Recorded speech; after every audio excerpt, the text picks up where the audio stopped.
Yan, nandito kami sa loob ng nandito kami sa loob ng sasakyan ni Gray. Nilagay nila dito. Sabi niya, "Nge!" Sabi niya, "Nge!" Tinatawag ka na, Gray, oh. Tinatawag ka ni na ate, oh. Nge! Gray, oh. Tinatawag ka ni na ate, oh. Ayan, hindi na mapakali si Gray. Nilagay kasi siya sa sakyan. Ito talaga. Yan, oh, bibigri daw. Punta ka na doon. Sige na. Sige na. Ulo, ulo. Sabi niya, oh. Kunya. Oh, yan, gusto niya gano. Oo. Ayan, oh. Oh, oh. Ala. Aburido si Gray. Aburido. Oh, yan, oh. Aburido si Gray. Ayan, oh. Punta ka na doon. Ikaw na.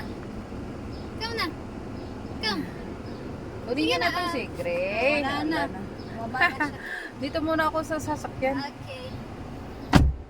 Nako. Ang ano kasi, ang init-init sa ano sa labas. Sumasakit yung ulo. Mainit, tapos sa aircon, tapos init aircon.